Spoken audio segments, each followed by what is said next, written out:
નમસ્કાર મિત્રો, અગાઉ આપણે જોયું કે શેર વેચણીની કાયદેસર અને તેની જોગવાઈ. આપણે અત્યારે જોવાનું છે અનિયમિત શેર વેચણી અને ગેરકાયદેસર શેર વેચણી કઈ રીતે કહી શકાય છે, તેના પાછળના કારણો શું છે, તેના પાછળના જવાબદારો શું છે કે જેને અનિયમિત શેર વેચણી કહી શકાય અને ગેરકાયદેસર શેર વેચણી કહી શકાય. તો આપણે સૌ પહેલા જોશી અનિયમિત શેર વેચણીનો અર્થ. શેર વેચણી અંગેના કાયદેસરના નિયંત્રણો કે જોગવાઈઓનો અમલ કર્યા સિવાય એટલે કે તેનો ભંગ કરીને શેર વેચણી કરવામાં આવે ત્યારે તેને અનિયમિત શેર વેચણી કહેવામાં આવે છે. જો અર્થમાં શું સૂચવે છે અનિયમિત શેર વેચણી કે એના કાયદેસરના નિયંત્રણો અને જોગવાઈઓ રહેલી છે તેનો ભંગ કરવામાં આવે ત્યારે અનિયમિત શેર વેચણી કહી શકાય છે. જો આમાં લખેલું છે નિયંત્રણો કે જોગવાઈનો અમલ કર્યા સિવાય એટલે કે તેનો ભંગ કરવામાં આવે, કંઈક ને કંઈક એવું જવાબદાર પરિબળ છે કે તેમાં કંઈક ને કંઈક ફેરફારો અથવા તો કંઈક એમાં ભૂલના કારણે અથવા તો કોઈ એવું જોગવાઈનું પાલન ન કરવામાં આવે તો શું કહેવામાં આવે છે અનિયમિત શેર વેચણી કહી શકાય છે. ચાલો આજે મિત્રો તેના વિશે આપણે વિસ્તૃત ચર્ચા કરીએ. અર્થમાં દર્શાવેલ છે કે કાયદેસરના નિયંત્રણો કે જોગવાઈઓનો અમલ કર્યા સિવાય. જો ખાસ સમજો, આપણે અગાઉ 14 કાયદેસરના નિયંત્રણો અને જોગવાઈ જોઈ છે, તેમાંથી અમલ ન કરવામાં આવે, તેનો ભંગ કરવામાં આવે ત્યારે શું બને છે અનિયમિત શેર વેચણીનો બનાવ બને છે. તો ત્યારબાદ આવે છે અનિયમિત શેર વેચણીના સંજોગો, એટલે કે સંજોગો કઈ રીતે ઊભા થઈ શકે છે, કયા કારણોથી થઈ શકે છે કે અનિયમિત શેર વેચણી કહી શકાય છે. જો પેલું છે તેમાં કે લઘુત્તમ ભરણું મળ્યા વગર કરેલ શેર વેચણી. જો લઘુત્તમ ભરણું મળ્યા વગર શેર વેચણી કરવામાં આવે, નિયંત્રણો કાયદેસર હતા જેમાં આપણે હતું તેમાં કે 90% ઓછામાં ઓછું લઘુત્તમ ભરણું મળેલું હોવું જોઈએ તો જ એ કાયદેસર શેર વેચણી કરી શકે. આ લઘુત્તમ ભરણું ન મળતું હોય એટલું તો તદુપરાંત તોય પણ એ શું કરે છે શેર વેચે છે તો શું ગણવામાં આવશે અનિયમિત શેર વેચણી ગણવામાં આવશે. વિજ્ઞાપન પત્રની નકલ રજિસ્ટર ઓફ કંપની સમક્ષ નોંધાવી ન હોય. જો જ્યારે વિજ્ઞાપન જાહેરાત બહાર પાડવામાં આવતી હોય છે તેની નકલ કંપની ઓફ રજિસ્ટ્રારને નોંધાવી ફરજિયાત હોય છે. આ શું કરે છે કંપની ઓફ રજિસ્ટ્રારને વિજ્ઞાપન પત્રની નકલ રજૂ કરતા નથી ત્યારે પણ જે બનાવ બને છે તેને પણ શું કહેવામાં આવે છે અનિયમિત શેર વેચણી કહી શકાય છે. ત્યારબાદ આવે છે શેર અરજી સાથે શેરની દાર્શનિક કિંમતના ઓછામાં ઓછા 5% અથવા સેબી દ્વારા નિર્ધારિત કરેલ નાણાં ન મળે હોય. જો અગાઉ આપણે જોયું તો એ રીતે કે દાર્શનિક કિંમતના 5% ઓછામાં ઓછા અથવા સેબી દ્વારા નક્કી કરેલ હોય કે એટલી રકમ ભરપાઈ થાય ત્યારબાદ જ શેર વેચણી કરી શકાય. આ બનાવ ન બને તદુપરાંત તોય પણ એ શું કરે છે શેર વેચણી કરે છે તો આને પણ અનિયમિત શેર વેચણી તરીકે ગણવામાં આવે છે. કંપનીએ એસ્ક્રો બેંક ખાતું શેડ્યુલ બેંકમાં ખોલાવેલ ન હોય. અગાઉ આપણે વાત કરી હતી જ્યારે શેર માટે બહાર પાડવાની વાત થતી હતી, વેચણી અરજી માટે મગાવવાની બધી, ત્યારે શેડ્યુલ બેંક એટલે કે રાષ્ટ્રીયકૃત બેંકમાં એસ્ક્રો ખાતું કંપનીને ખોલાવવું પડે છે ફરજિયાત. કારણ કે શેર બાબતના જે કંઈ નાણાં જમા થશે એ એસ્ક્રો ખાતામાં જમા કરવાના થાય છે. આ એસ્ક્રો ખાતું શું શેડ્યુલ બેંકમાં એટલે કે રાષ્ટ્રીયકૃત બેંકમાં ખોલેલ ન હોય ત્યારે મિત્રો શું બનાવ બને છે અનિયમિત શેર વેચણી થઈ શકે છે. નોંધણી માટે માન્ય શેર બજાર સાથે સમજૂતી કરેલ ન હોય. જો જે નોંધણી કરેલી છે તે માન્ય શેર બજાર સાથે સમજૂતી કરેલ ન હોય કે ભાઈ શેર બજારમાં તેની લેવેચ માટેની જે નોંધણી કરવી પડતી હોય છે તે કાયદેસર રીતે કરેલ ન હોય તો પણ અનિયમિત શેર વેચણી થઈ શકે છે.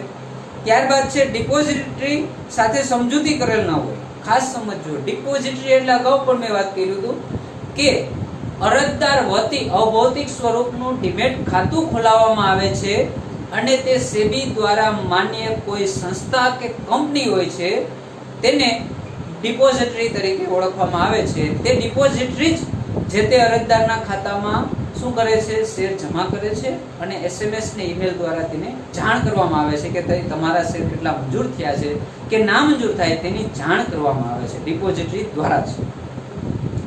ત્યારબાદ આવે છે સેબીની માર્ગદર્શિકાઓ અને કંપની ધારાની જોગવાઈઓનું પાલન કર્યા વગર શેરની વહેંચણી કરેલ છે, જો સેબીની માર્ગદર્શિકા એટલે કે સેબીના જે નિયમો છે તેને એક સાઈડમાં મૂકી અને જે કાંઈ કામગીરી કરવામાં આવે છે, એટલે કે એનો મતલબ એમ કે નિયમોનું પાલન કરવામાં નથી આવતું, ત્યારે પણ ગેરકાયદેસર એટલે કે અનિયમિત શેર વેચણીનો બનાવ ઉદ્ભવ થાય છે. ત્યારબાદ આવે છે વિજ્ઞાપન પત્રમાં આપેલ માહિતી ગેરમાર્ગે દોરનાર કે સાચી ન હોય. જો જ્યારે જાહેરાત બહાર પાડે છે, શેર અરજી મંગાવે છે, ત્યારે તે વિજ્ઞાપન પત્ર બહાર પાડે છે, ત્યારે પણ શું હોય છે, તેમાં જાહેરાતમાં માહિતી આપેલ હોય છે તે ગેરમાર્ગે દોરનારી અથવા તો સાચી ન હોય.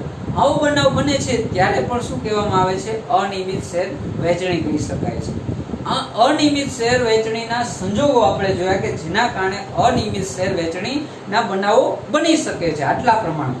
હવે અનિયમિત શેર વેચણીના સંજોગો થઈ ગયા, ત્યારબાદ શું થાય છે કે અનિયમિત શેર વેચણીની અસરો કઈ રીતે થાય છે, કે જેના કારણે અરજદાર ઉપર તેની અસર શું થાય છે, અને અનિયમિત શેર વેચણી થઈ છે તો હવે પછી એની અસર શું જોવા મળે છે તેના વિશે આપણે ચર્ચા કરીએ. ચાલો મિત્રો, અનિયમિત શેર વેચણીની અસરો એટલે કે જ્યારે શેર વેચણી અનિયમિત હોય ત્યારે અરજદાર પોતાની મરજી હોય તો શેર વેચણી રદ કરાવી શકે.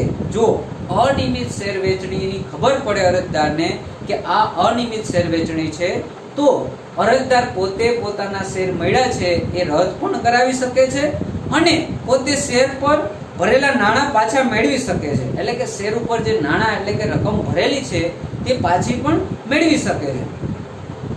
અનિયમિત શેર વેચણીના સંજોગોમાં નોંધપાત્ર બાબત એ છે કે અરજદારને નુકસાન થયું હોય તો તે ઈચ્છે તો રદ કરાવી શકે છે. જો શું કરવામાં આવે છે કે અનિયમિત શેર વેચણીમાં જે અરજદારને નુકસાન થયું છે તો શું કરવામાં આવે છે, એ અરજદાર નુકસાન થયું હોય તો તે ઈચ્છે તો રદ કરાવી શકે, શેર તે રદ કરાવી શકે છે અને નુકસાનને શું કરે છે, સમય મર્યાદામાં તે પાછા મેળવી શકે છે.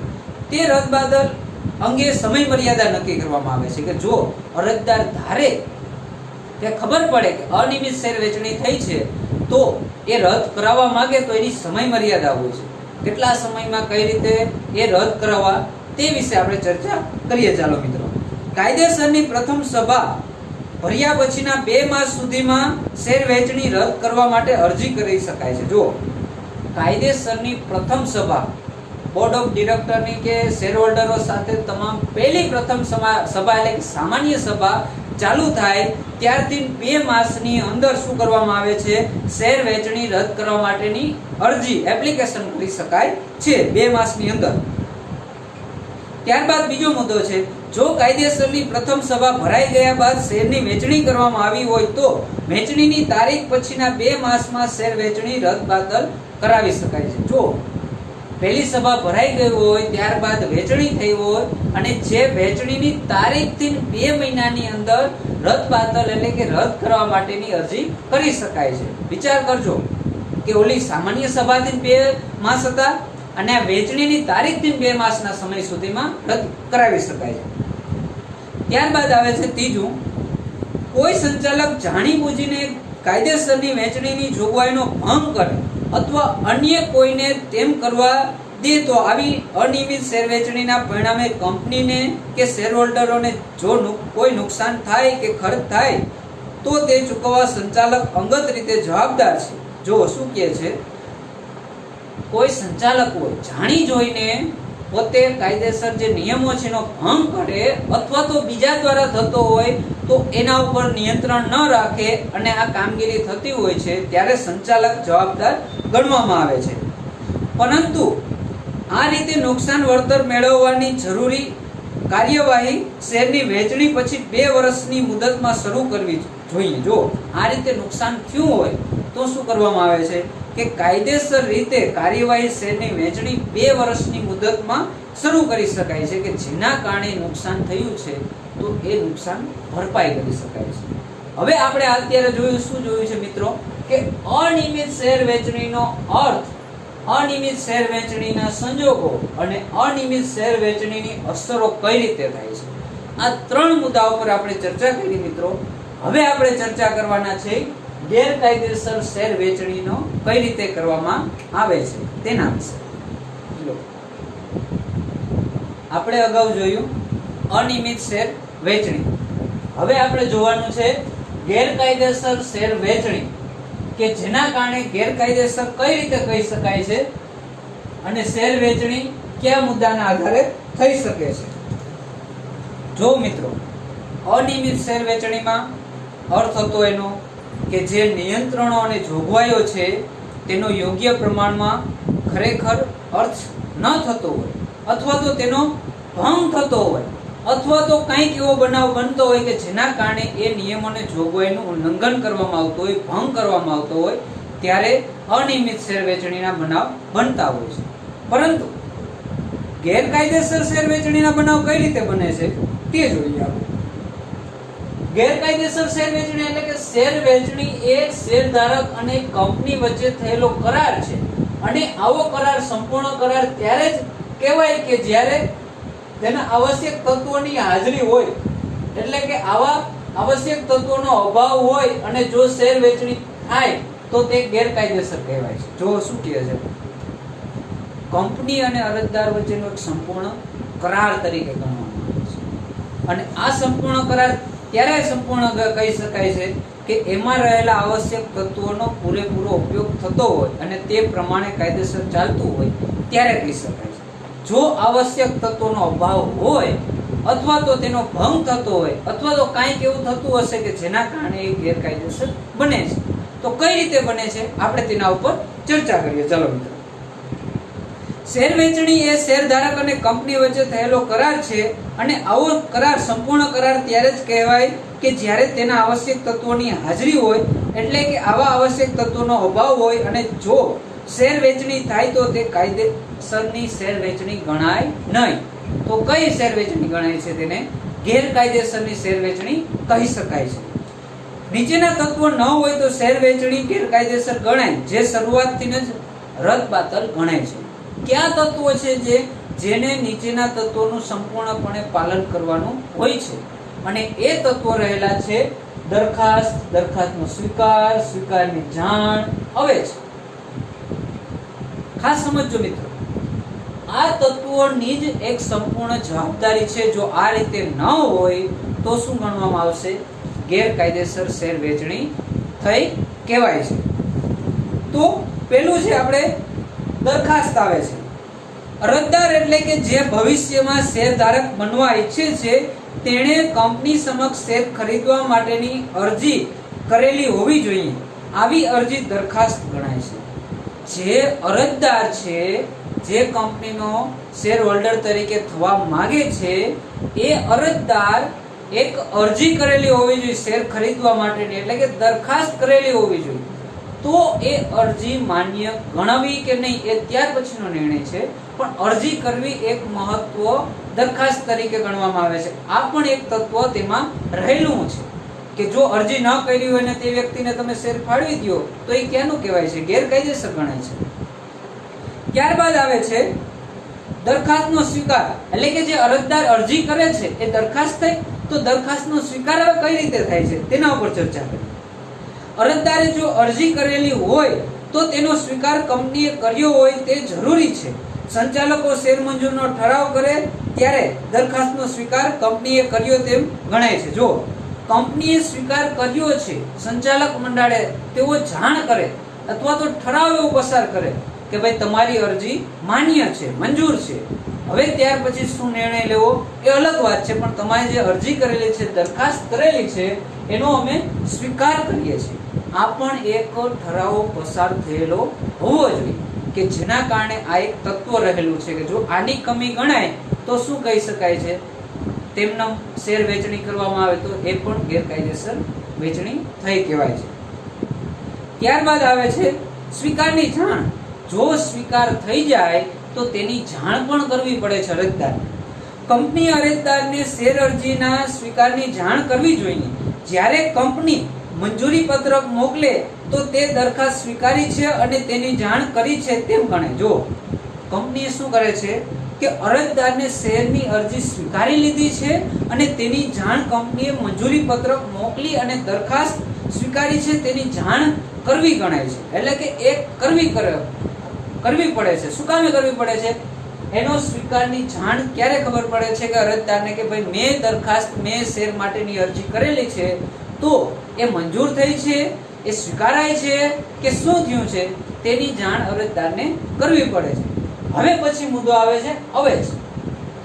ખાસ સમજજો, અવેજી એટલે કે કોઈની જગ્યાએ બીજાને આપણે મોકલી શકીએ છીએ એ અર્થ થઈ શકે છે, પણ અહીં અવેજ એટલે શું એનો અલગ અર્થ થઈ શકે છે. અવેજ કંપનીએ મંજૂરી પત્રકમાં માંગેલી રકમ અરજદાર ચૂકવે ત્યારે તેને અવેજ ચૂકવ્યો છે તેમ ગણાય છે. જો કંપનીએ મંજૂર કરેલી છે પત્રકમાં એ પ્રમાણે અરજદાર રકમ ચૂકવે તો અવેજ ચૂકવ્યો ગણાય છે. ખાસ સમજજો, અવેજ એટલે શું? કંપનીએ મંજૂરી પત્રકમાં જે રકમ દર્શાવેલી છે એ રકમ અરજદાર ચૂકવે તો તેને શું ગણવામાં આવે છે? અવેજ ચૂકવ્યો ગણાય છે. આ ચારે ચાર તત્વો મહત્વની ભૂમિકા ભજવે છે. ત્યારબાદ આવે છે, આગળ જોઈએ આપણે, નિયમન પત્રની જોગવાઈની વિરુદ્ધ શેર વેચણી કરવામાં આવે તો તેવી વેચણી ગેરકાયદેસર ગણાય. જો જે નિયમોની આધારે નિયમન પત્ર એક બહાર પાડેલું હોય છે, જો તેનાથી વિરુદ્ધમાં જઈને પણ શેર વેચણી કરવામાં આવે ત્યારે શું ગણવામાં આવે છે? ગેરકાયદેસર શેર વેચણી કહી શકાય છે. નિયમોનું પાલન કરીને જ શેર વેચણી કાયદેસર થઈ શકે છે.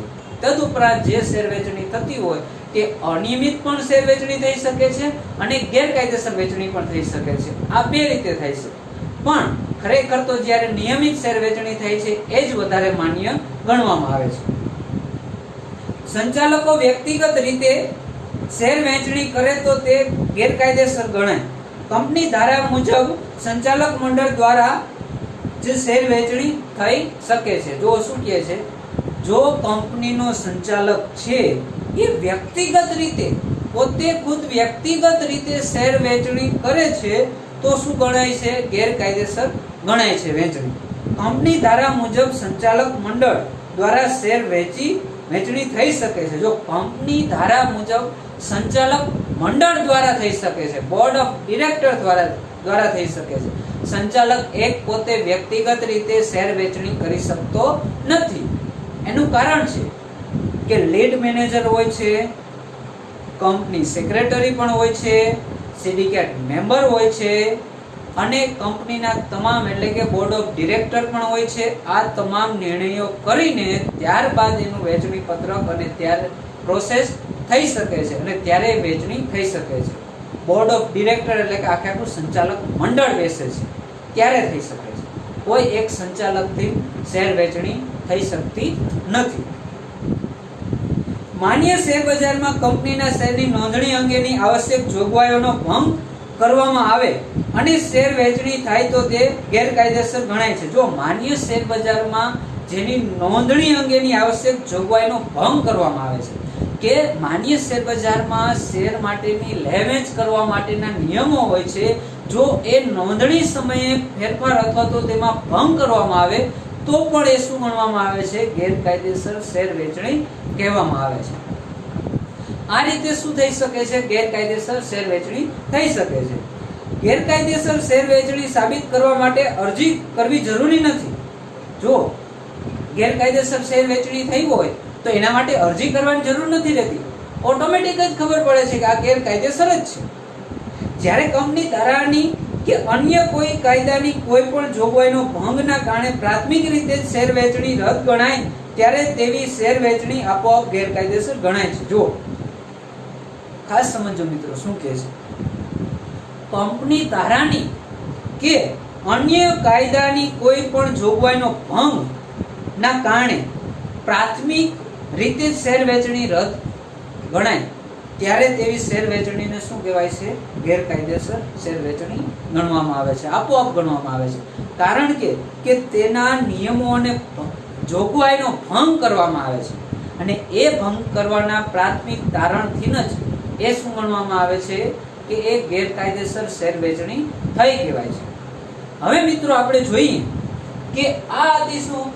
ગેરકાયદેસર શેર વેચણી કે જેના કારણે એક કંપનીના જે શેર હોલ્ડરો છે તેના ઉપર સીધી અસર થાય છે કે જેના કારણે શું છે? એ ગેરકાયદેસર શેર વેચણીનો ભોગ બને છે. આવું પણ ન બનવું. આપણે હવે વિચારીએ કે અનિયમિત શેર વેચણીમાં જે જોગવાઈઓનું નિયમોનું પાલન થોડા અંશે અથવા તો ક્યાંક ને ક્યાંક ભંગ થતું હોય ત્યારે અનિયમિત શેર વેચણી ગણવામાં આવે છે. અને ગેરકાયદેસર શેર વેચણી એટલે કે કંપની અને શેર હોલ્ડરો વચ્ચેનો સંપૂર્ણ કરાર સ્વરૂપે ગણવામાં આવે છે. જો સંપૂર્ણ કરારમાં કોઈ તત્વોની ખામી હોય તો એ તત્વો ક્યાં, એ તત્વોની ખામી હોય તો એ ગેરકાયદેસર શેર વેચણી કહી શકાય છે. તો એ તત્વો છે દરખાસ્ત, દરખાસ્તનો સ્વીકાર, સ્વીકારની જાણ અને અવેજ. અરજી કરવી, શેર હોલ્ડરો અરજી કરે છે, એ અરજીઓનો સ્વીકાર કરવો, બોર્ડ ઓફ ડિરેક્ટરને સ્વીકાર કર્યો છે તો તેની જાણ કરવી, અને જાણ કરી છે તો કેટલા મંજૂર થાય છે તો તેની અવેજ સ્વરૂપે રકમ ચૂકવવામાં આવે છે, તેને અવેજ ચૂકવ્યો ગણાય છે. અહીં આપણે જોયું મિત્રો કે અનિયમિત શેર વેચણી અને ગેરકાયદેસર શેર વેચણી. હવે આ વિશે થોડુંક એ પણ હું કહેવા માંગુ છું કે જ્યારે આ બનાવ બને છે ને ત્યારે એ શેર હોલ્ડરો ઉપર અસર થાય છે અને એ કંપનીની શાખા એટલે કે કંપનીની નામસાઓ ઉપર પણ મોટી અસર થાય છે, અને જેના કારણે એ કંપનીની નામસાઓ ઉપર અસર થવાના કારણે ભવિષ્યમાં પણ એ કંપની ઉપર કોઈ વિશ્વાસ રાખી શકતા નથી. ચાલો મિત્રો, નમસ્કાર.